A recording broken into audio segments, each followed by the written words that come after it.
500 feet off the ground here in New York City above the Hudson River. And the wind is a howling. They're saying it's like 50 or 60 mile an hour winds out there, and you can feel it. The apartment's actually rocking back and forth a little bit here. What's up, Vincent Scaramuzzo? How are you, buddy? Last time we did the beer show, you were on the beach showing us Taylor Swift's house. It was an impressive spot, that's for sure. Cody Zone up there in Western New York. What's going on, man? How are you, buddy? Linda Murphy, Graham Crawford IV, Tim Malley. I know all these people. Andy Vollen. I'll put the link in the private Facebook group if you want to join me for a beer and say hi. It's windy as fuck in Indiana, too. Yeah, all the way up and down the East Coast. It's fucking scary being this high. You can hear the wind just howling through, man.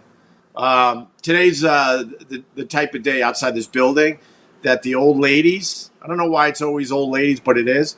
The old ladies go a-flying. We saw one lady, and the security people in this building, they'll always warn you, like, it's really, really windy today, man. You got to be careful. And I would maybe even try to wait to see if the wind calms down before going outside. And there's always some New Yorker like, don't tell me what to do. Get out of my way.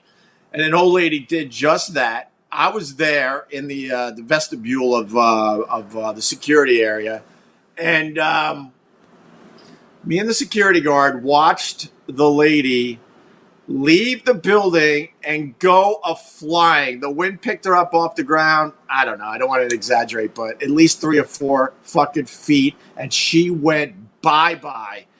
And, the security guards, they're not really supposed to show any emotion, but they showed emotion that day. They were fucking laughing their asses off. So there you have it. My beer. Little Hogarden for everybody today. Cheers. If your house moves in the wind, you're too high up. Well, that's the truth, man. We were here for the Superstorm. Superstorm Sandy that wrecked a lot of Jersey. It was almost a hurricane when it hit Manhattan, and it was really, really scary being up this high that day. And that's the story where me and my wife, we were getting kind of like seasick and nauseous as we were eating dinner, and our kids were a lot younger. I think that was I want to say that's like 7 years ago at this point. And all of a sudden she's like, I don't feel good. I feel like sick, like motion sickness or something. I'm like, so do I. And I just happened to put water in a bathtub for my son to give him a bath. Excuse me. And I went to check on the water in the bathroom, and it was sloshing like this. That's how much the building was rocking back and forth. And the reason we were feeling so queasy and sick was because the building was moving that much that it made us fucking sick. It's not that bad today, but I definitely could feel the building swaying just a little bit. King Heart, what up, Ope? I used to be on the bandwagon of hate on you, but the more I learn, the more I just see that the suits fucked it up and you were the middleman and got all the hate. Keep it up, brother. Well, I appreciate that. I appreciate when a hater turns around, gets a hold of me and apologizes. I like that. Oh, boy, Zigzag has started it. Opie looks like Kurt Cobain. Get it? Because I'm lame. Opie, I may have missed it, but you said you had a great idea to get fired. What was it? Sorry if you already said it. Oh, my God. I probably shouldn't have clicked on that one because I don't want to say. I don't want to say right now. But I will give you this. Okay. Because that's not fair. I will give you something. I'll give you some really, really good dirt at the end of this live stream. Really, really good dirt. Something I've never said. Because a lot of this stuff, has been said a whole bunch of times. I understand that. But there's always like new people checking things out. But I promise you, instead of giving the answer to that question, at the end of this live stream, I will give you a little tidbit, a little information that will make you go, holy shit. And I've never said it before. How's that for a tease? You like that? I like that. Where's the funny one, Anthony? Well, if you get a DeLorean, I'm sure you can find him. I don't know. I cracked myself up. Yeah, we got the Hogarden today. I got a little nervous because I was starting to think that the Hogarden, they spelled their name with two of those dumb dots over one of these letters. So I got nervous. Which letter would the two dots be over? I would think it would be over probably the O, if I had to guess. But I'm glad there's no two dots over one of the letters. That bothers me. A lot of things bother me. Oh, excuse me. Oh my. Excuse me. I'm trying to be a professional broadcaster. Oh my. By the way, I took a shower and I didn't have any shampoo left, and I just reached for one of my wife's bottles in the shower. Didn't say shampoo. It didn't say conditioner. It didn't say body wash. It was in some foreign language. I mean, if you're going to sell a product in a foreign language, wouldn't you just say like somewhere on it, like shampoo or conditioner? So I just guessed, and I came out of the fucking shower. My hair was out to here. I've been pushing it down ever since. It is just extremely, extremely dry. Just before I turn this on, some idiot on Twitter, I tweeted, I guess there's a problem with Saturday Night Live. I guess Elon Musk is going to be on Saturday Night Live with, who's he doing the broadcast with? I forgot. Who's the musical guest with the Elon Musk? And I didn't even know there was such controversy with this guy. Maybe you guys could explain what the controversy is with Elon Musk. But I guess some of the cast members are triggered. They're triggered because Elon Musk is going to be on Saturday Night Live. And, he's going to be on with Hannah Montana. That's right, Miley Cyrus. That piece of ass. Saw her once at SiriusXM, and, she's as hot as you think she is. Oh, my God. So I guess some of the cast members are triggered, and then Lorne Michaels basically said that he's not going to force any of his cast members to appear in a skit with Elon Musk. Wah! And then I tweeted that. I tweeted that a comedian should never be triggered ever. I don't think if you're a comedian, you should be triggered ever. Because you got the skills. If something pisses you off, right? If Elon Musk pisses you off, you have the skill set to make something really, really funny and make a skit about Elon Musk where you beat the shit out of him and take the piss out of it. That's why I don't think a comedian ever, ever, ever should be triggered. And, the stand-up world is filled with a whole bunch of comedians that are now triggered. And I don't understand that at all, because you're someone that goes on stage and you beat the shit out of everybody and you take the piss out of everything. And one of the reasons why you're lucky enough to be a comedian, because you could see some of these things in culture or in the world around you, and you can make it funny. That's the beauty of comedy. So Lorne Michaels completely disappointed me today. Not that it matters. And he said none of his cast members have to appear in a skit with Elon Musk if they're bothered by that. I'm like, ew. And then some guy wrote, like, that's why we don't like you because of your wokey shit. So I wrote back, I'm like, idiot, you bought into that fucking garbage? And you're like, and you choose this moment to attack me when I just proved the opposite of being woke, you idiot. I'm not wokey. Is that the latest nickname for me? Wokey? That is the dumbest thing I've ever heard in my fucking life. And it's so stupid. I've been honest.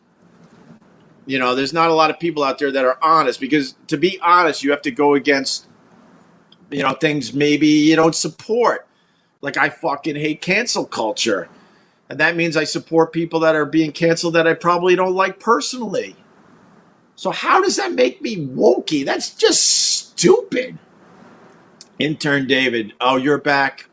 Opie just got triggered by wokey. All right, Intern David, we are done. You had fun yesterday on the live stream. I look forward to your next fake account. But as far as this live stream goes, you are done, my friend.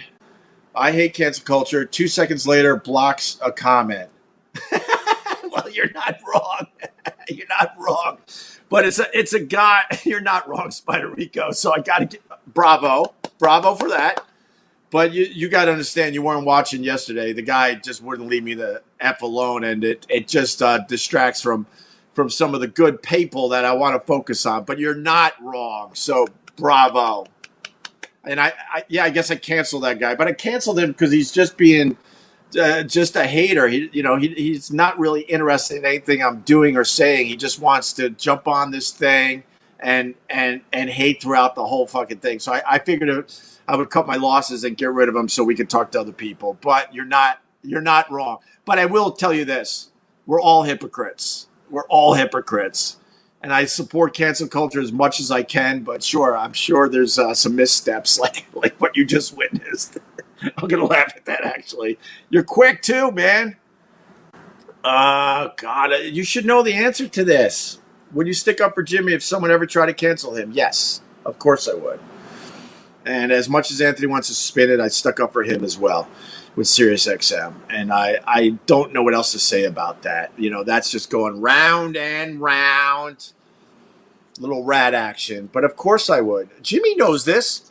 They try to fire Jimmy many times. Many times. And I would love to mention the names.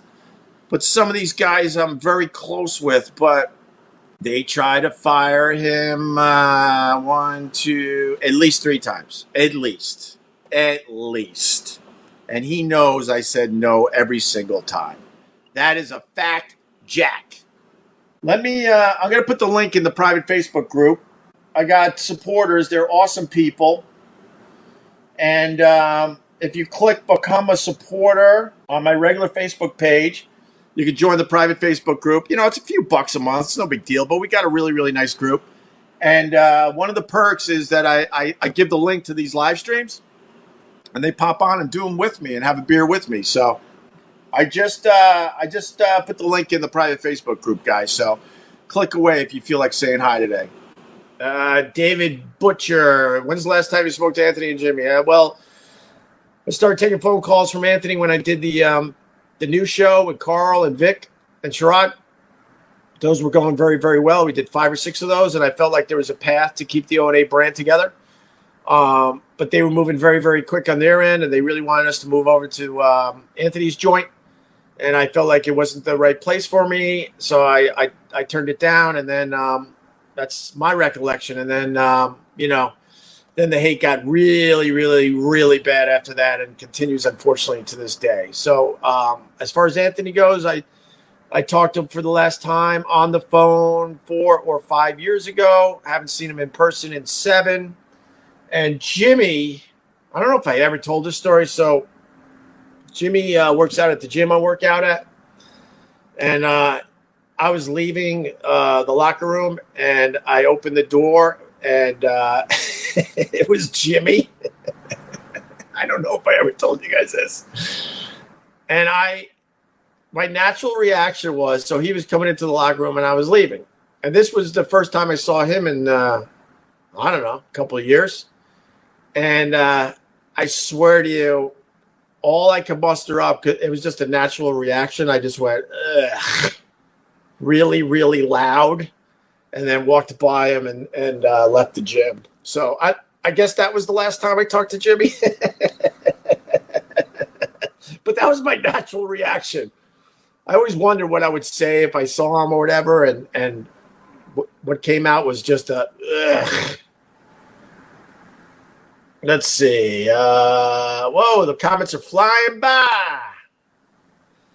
You should have threw a protein bar at the worm's liver spotted head. Well, damn.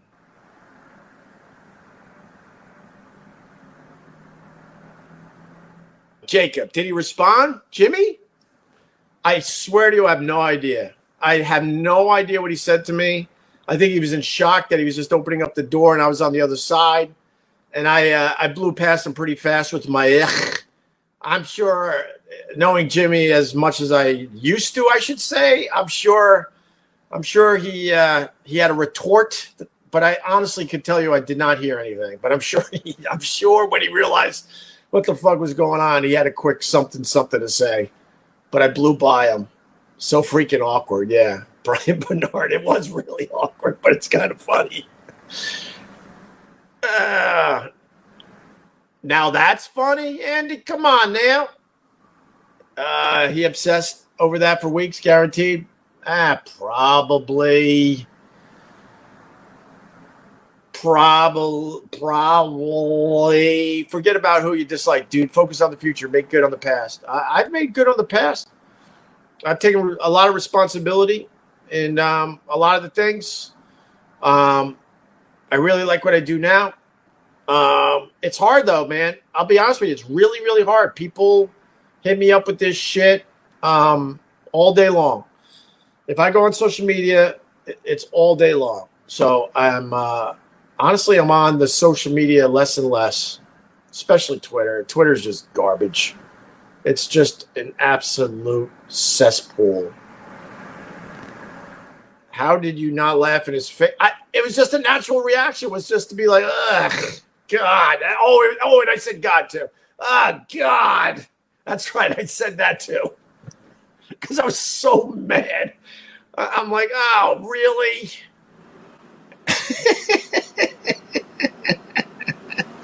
With all the positive comments from all ends, I can't wait for the Opie and Anthony reunion when you are in the late stage of your 80s. Oh, my God. God, no. I never knew Anthony. Hunter, I never knew Anthony.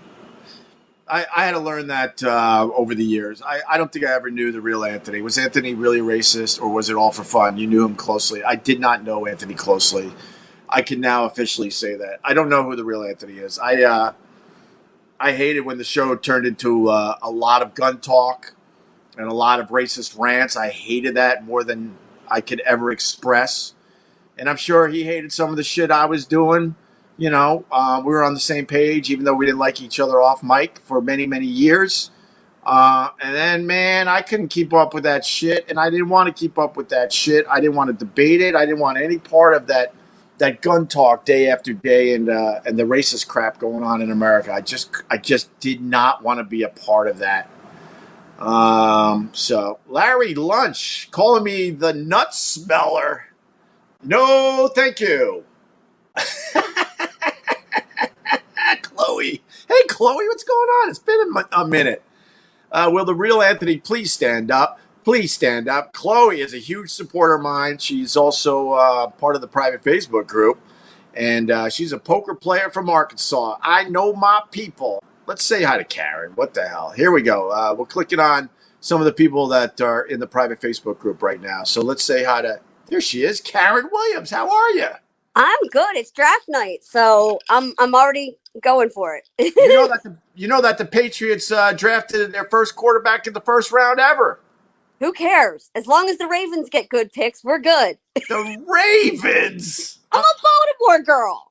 All right. I mean, I'm sort of like a leftover Patriots fan because of my time in Boston. And 8 other teams. Yeah, but it's really dwindling at this point. I'll always be a Bills fan because I lived up there for, 3, 6, 11, maybe 11 years, something like that. So I'll always take a peek at the Bills, and then I have to be a Jets fan, of course. And the Patriots, sadly, because it's been a long time and I don't hang out in Boston anymore, they're fading away, especially now that Brady and Gronk are gone. I hate to say it. And Edelman retired, so... I'm going to be a Jacksonville fan this year because my 2 Clemson boys got in last night. So there you go. What's your shirt say? Wake me up. Wake me up when football is back. I didn't know you were a big football fan. Oh yeah, diehard football fan. Yeah. Now I got to ask you. Last week we talked, and your daughter was missing. She was at her friend's house. She came home right before you hung up last week. So there were no shenanigans? No shenanigans. But so she's in a new school this week in the public high school, and she's actually gone the past 2 days. Good kid. Oh, all right. Right on. So, but you were worried that she was somewhere else. Oh, yeah. She was at her friend's house, allegedly. She came home, so. What do you got going on this weekend? Anything? I don't know. I think it's going to be hot here in Myrtle Beach, so there'll probably be a whole shitload of tourists here, so probably stay home. Yeah. What do they do down there? I know they golf in Myrtle Beach, but what else? Oh, there's lots of shit. There's shopping and beach, and, there are lots of tourist-type things. It's fun. What's the local cuisine? What is Myrtle Beach known for? Lots of seafood. The stupid seafood buffets that locals don't go to because we're smarter than paying $40 to eat a handful of crab legs. Right. Oh, drug abuse? Is there a drug issue down there in Myrtle Beach? We're not allowed to discuss that per our mayor. What are you talking about? We're not allowed to tell you that there are bad areas and it might be unsafe. And the past 4 Memorial Day weekends, there's been YouTube shootings during festivities. Really? Oh yeah, you Google Myrtle Beach shooting. Yeah. Like, there are YouTube videos of people getting shot from hotel balconies. Really? And the mayor's trying to tell everyone ixnay on that if you want the tourist dollars flooding into this area? Memorial Day weekend, traditionally, I can't remember what they renamed it to. They made it something PC. But it's always been called Black Bike Week. And it's a week and a half after Harley Bike Week. Notoriously, there's been lots of trouble because it just happens that way. And unfortunately, people are treated that way. Like, I have friends in law enforcement that, like, they are banned from going away Memorial Day weekend. They bring in the National Guard and everything else. Now, that sounds a lot like Freaknik in Atlanta. Yeah, except they're all on motorcycles. Me and Anthony, we had some interviews down in Atlanta when we got fired from Boston, right? And they really wanted us bad. It was Clear Channel, and they really wanted to. What are you doing, Karen? I'm telling you a story about Freaknik. I'm distracted about something in your room. At least share with the rest of us. Oh, hey, it was Molly. Hi, Molly. She decided to jump up on my pillow and try to make her bed on my pillow, which is not going to happen. What is that thing? It's a Maltese Chihuahua mix. Come here. All right, show it to the camera. Okay. Because I didn't know what the hell that was. It looked like an experiment that went wrong. Molly. Oh, look at Molly.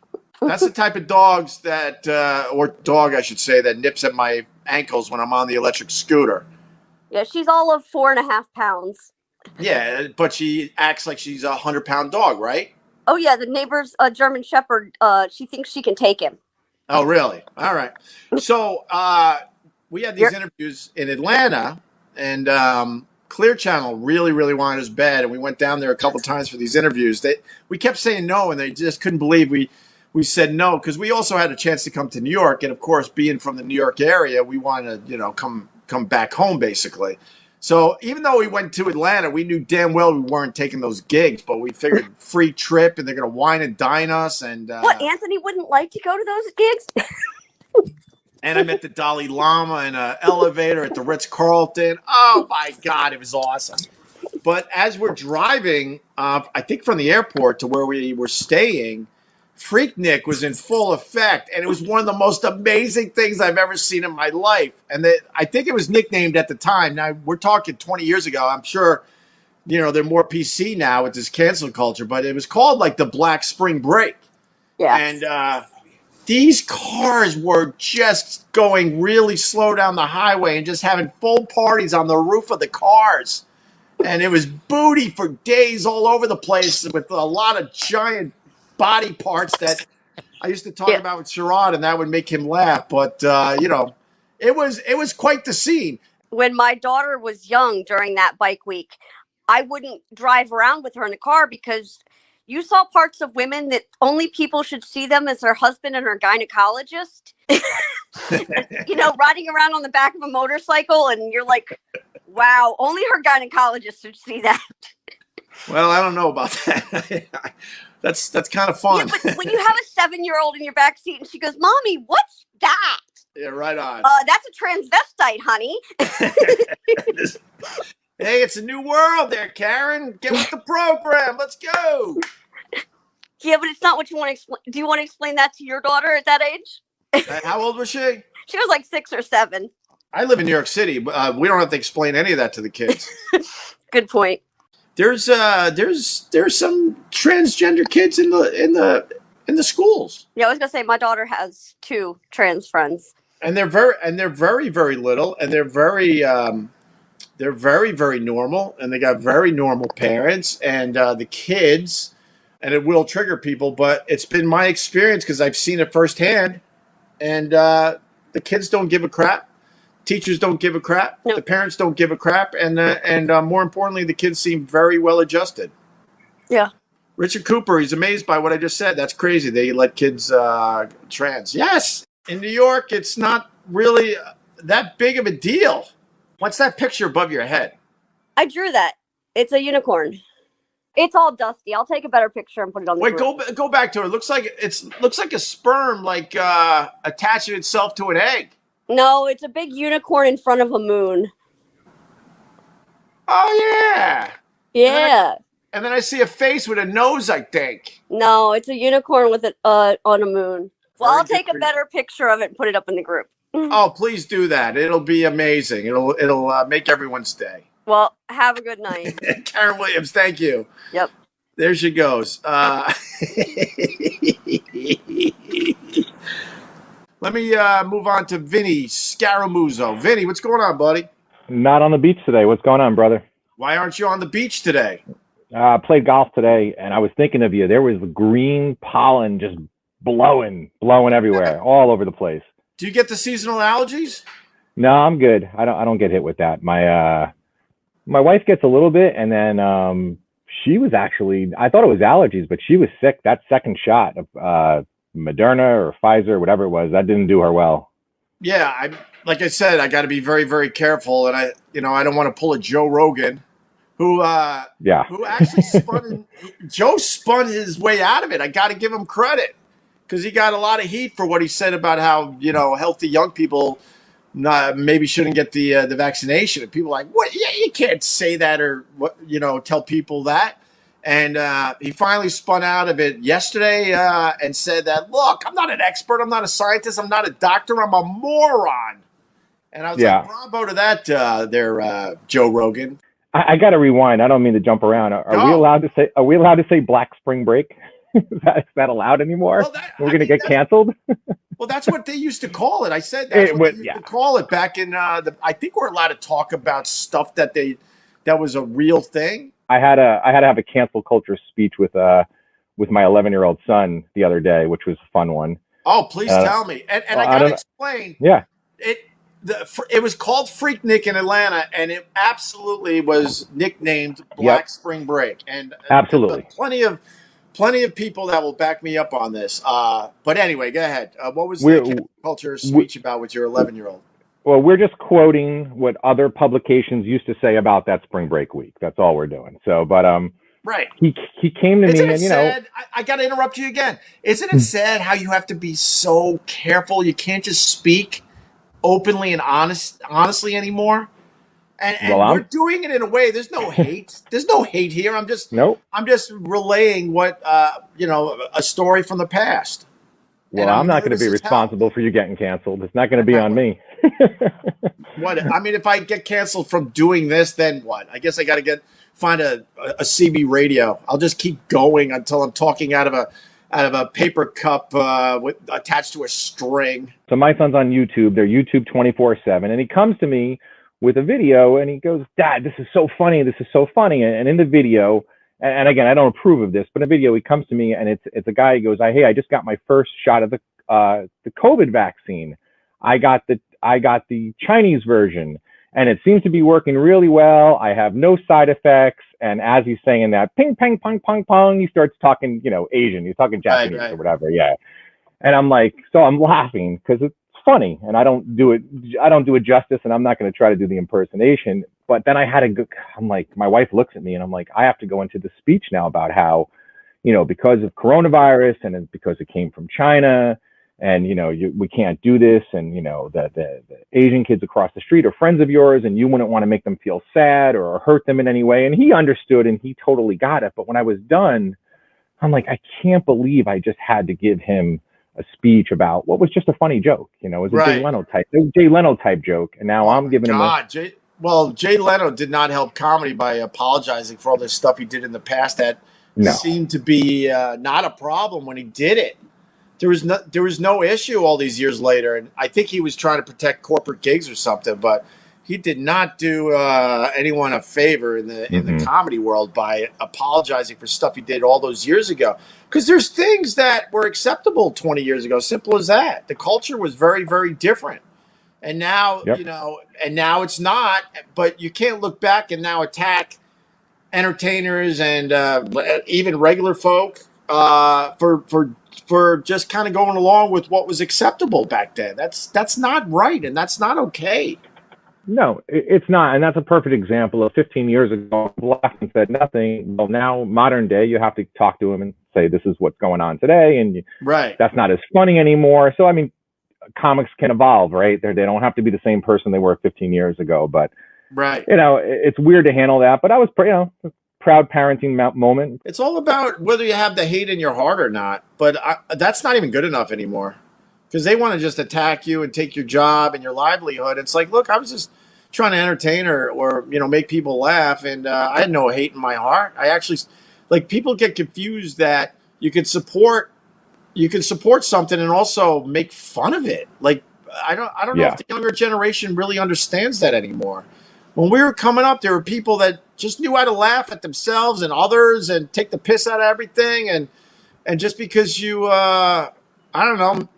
Whatever. I'm even scared to say it, but some of these tough topics that you made fun of, but you also fully supported those people. I'll just say those people, and then people can figure out what group I'm talking about. But that's not okay anymore, man. Unfortunately. Well, listen. The other day, it always comes down to the hate in your heart. If you got hate in your heart and you're really not trying to make people laugh, and you're just being a dick, I think as human beings we understand the difference. The other day, I play golf today. I like golf. I know you were a caddy. I was watching, it was Justin Thomas. It was like maybe about a month ago. It was all over Twitter.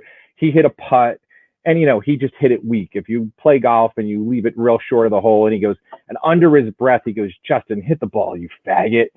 And he didn't, from his heart, if you look at the guy's charity, if you look at the work, he didn't mean anything. He was beating himself up for just being a jerk, right? And I literally got to say, that just made me really nervous. That word is just, I know. It goes back to what I just said. It's like, well, again, we're not saying the word. We're just quoting what somebody else. I'm just quoting what somebody else said, and he got a lot of heat for it. And he just said, "Hey, I'm a good person. There wasn't any malice from my heart. I wasn't saying that." In the time I grew up, that was a term you used if you didn't do something with full effort. And I realize today it's not appropriate, but this is the world we're living in, where he can't even beat himself up under his breath because a hot mic picked it up, and boom, he's in trouble. So I got some gay friends, and oh boy, they have no problem with that word. Oh my God. Wow. But you can't, if you're making a few $1 million to hit a golf ball, you can't say that anymore. No. Well, he should understand that too. He should understand that the times have changed, and unfortunately, you will get in trouble for that stuff. Let's say hi to another regular Dick Cox. There he goes. Yeah, that's me. Gentlemen, I got to give a shout out though because of what you were talking to earlier. Yeah. A fellow Marine of mine, named no shit is Elegance Giovanni, was homeless before he joined the Corps. Graduated with me from Columbia in 2014. Was the keynote speaker for graduation this year. Really? Yes, sir.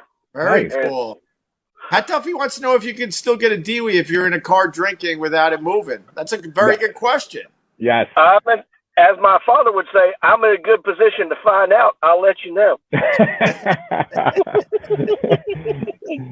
That's what he's saying. Even if you're behind the wheel and you don't have the key in, if you're sitting there, it's intent to drive drunk. That's what it is. Yep. Yeah. I just April of earlier in the month, I was talking to a lot of my buddies because it was the 18th year anniversary of the pulling of the Saddam statue down in Fredo Square. That's Baghdad. 18 years ago already? Yes, sir. That we made fun of that on the radio. That was not impressive. Yeah, I know. Everyone was hoping for a big, crash, and the dust kicks up. And that yeah. Hey, you're preaching to the choir. I was 600 feet away from that when it happened. Come on. Wow. Oh, no. 1st Tank Battalion, 1st Marine Division. That's who pulled it down. I was there. Really? Yes, sir. And not only that, guess what? Huh? I got the chain. You got part of the chain? No, I got the chain. The chain that was wrapped around the neck that pulled it down? Sure. I got it. Well, what the hell you do with that? Freaking right now it's in a storage unit. Did you get to sit on a Saddam toilet? No, I never got into one of the palaces. I wasn't that cool. Yeah. I saw it because they ripped it out. But, right. Yeah, later on, but no, I never got to sit it in the palace. I did hold one of those gold AKs. Who got that? Fucking a staff sergeant I served with, I think. They smuggled it back. My big claim to fame was we took the Ministry of Oil building and I tried to get the largest Iraqi flag taken in country. It was what they call a garrison flag. Yeah. When you go by those used car dealerships and you see the big old American flag that's huge, that's what they call a garrison flag. We fly that on military bases on Sunday. They have one of those over the Ministry of Oil building, and we seized it. And we were going to give it to our general, who at the time was General Conway, who became the commandant. But he had already gotten a bottle of Jack Daniels that was taken from one of Saddam's palaces. They had a bar underneath, and it was the most sinister looking thing because every liquor bottle in the bar, no matter what it was written in Arabic. No kidding. Yeah, he had got a Jack Daniels bottle that was in Arabic, and it was unopened, and they gave that to him. Right. So he pushed the flag back. So what ended up is my unit ended up going back to the States. I stayed for another tour, and the flag came to me. I put it in a sea bag and slept on it for 6 months. Oh, wow. And then I paid an armor $100, and I said, I'll give you $1,000. Right. If you get this to me when I get back to the States. And he took it. It's probably covered in a damn Camaro in his garage right now. Probably. Hey, Ope, real quick, and I put it in the comments last week. I just, I never get Dick Cox live, and I think we had Bob Lord live also last week. Yeah. I just wanted to put it in the comments and just, cheers to you boys. I mean, thank you for your service. Thanks for what you guys did. I mean, we get to sit here and goof off and drink beers in your car, in my basement, in Ope's glass box studio because of what you guys did. So we appreciate it. Thank you. 100%. I've always supported the military, my brother. Well, that's one of the reasons why, I've been steadfast, Opie, is because the fact that, with everything going on, like the SNL thing and stuff like that, and everything is like, my service and the service of everybody who served, I said, that's to defend the rights, right? To let them happen, everything. Yeah, but the exercising of the rights, I get that, is also what's for. Yeah, and joke culture is woke culture. Right. I just want people. I just want less babies out there. Yeah, me too. I get they have the right to do all that because of what you guys do, but it's getting exhausting, this stupid cancel culture. We talked about some heavy topics here on the live stream, and I don't even know if you're allowed to talk about it anymore. I know. And I want to tell you that I got a piece of the Berlin Wall. Cool. Back in the day, so they knocked down that Berlin Wall, and I was doing radio in Buffalo. Oh my God, I'm dating myself. I was really young. For real, I was really young. And that stupid Berlin Wall turned out to be a stupid radio station giveaway. They handed boxes of parts of the Berlin Wall to all these radio stations across America. And that symbol that was so important over there that was knocked down became just a goofy giveaway on rock radio. And you had to be the 10th caller to get a piece of the Berlin Wall. Yeah, I grabbed a few pieces myself, and I would bet a lot of money that I don't have a piece of the Berlin Wall. Good Lord. I'd love to know what the hell I actually have. It's just a piece of cement that can be from any job site. Yeah. Well, I mean, the tragic thing, too, is that they were people profiteering all after 9/11 that were saying, this is a piece of the Trade Center. Right. Yeah, I mean, there are all kinds of freaking vultures out there that exist on any kind of tragedy, as long as they can claim, this is a piece of it. So Opie, 8% left. We're not letting you punch out. What's your big reveal with 8%? I was gonna let you off the hook, brother. Oh, you're too smart. I was hoping this whole thing would just go dead. Yeah, so we can push it till next Friday and try to drive the numbers. I could smash my computer. We'll just break it. It's not a bad idea. At the beginning of this, I said I will say something I've never said. A lot of these stories I've told over and over again, but I got plenty of things I've never told. When Anthony got fired, you know, they really wanted me to continue with the co-host. They didn't think Jimmy could cut it, and that's the truth. Sorry, Jimmy, but it's the truth. That's what they told me. And they offered a comedian that definitely did the show a lot back in the day $1 million to co-host a show with me after Anthony left. And they said no? And the comedian said no because he was too scared of the backlash he would receive in the comedy community and from Anthony himself. He said no to $1 million. Wow. Why he said no narrows down who it could be. Okay. Yeah. He wanted it. Oh, trust me. It wasn't that he didn't want to work with me. Yeah. Trust me. He wanted it, and he wanted to make $1 million a year. And this guy is not making $1 million a year right now.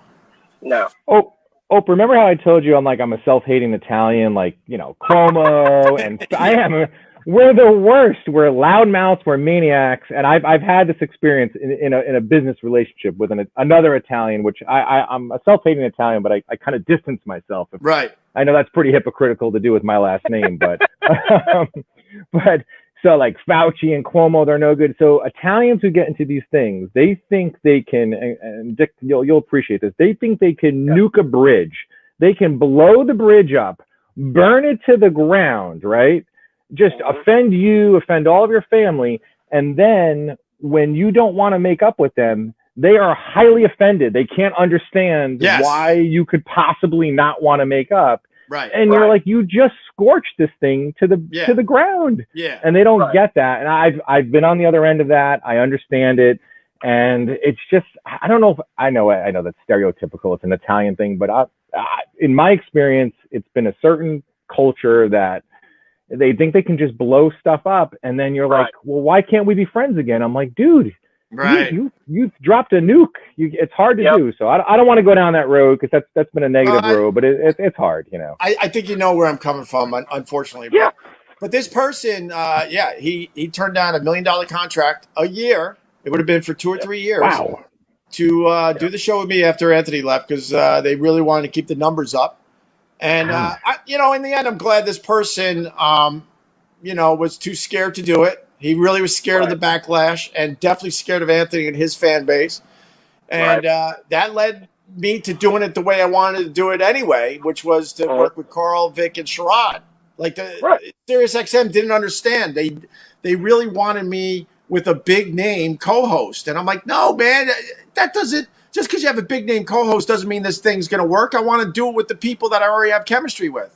And with that said, the person that said no, I definitely had some chemistry with him back in the day. Definitely. Do you think it would have worked? Yeah, I think it would have worked actually. But I have no regrets because it led me down the path with Carl, Vic, and Sherrod, which made me incredibly happy again doing radio, the thing I love to do. Now everyone's trying to guess the name. That's just a little tease, my brothers. Little tease, but that's something I've never, ever said before. And, as I continue doing more of these live streams, I might have to, pull out a few more of these little tidbits. Yes, Dick Cox. Yeah, just put it in the book when you finally write it because, Ant's got his, Jim's got his. Just wait. When you do the one and done frickin' book, put it in there. I got 200 pages written, but cool. But books are stupid at this point. So listen, books still sell, but fuck the book. The story's not over yet. No, and I like not over yet. And I like just doing it in pieces on my podcast and my live stream anyway. So but do you want to know the name of the comedian? Yeah. It's up to you, dog. What? He's gonna hang up on us, Jesus. Why would he do that? Why would he do that? Are you crazy? Because that'd be an excellent end to the podcast. Do that. Sopranos, cut the black. and cue, don't stop believing. Yeah, bye, doggy. Click. Boo, boo, boo, boo, boo, boo, boo. Opie Radio.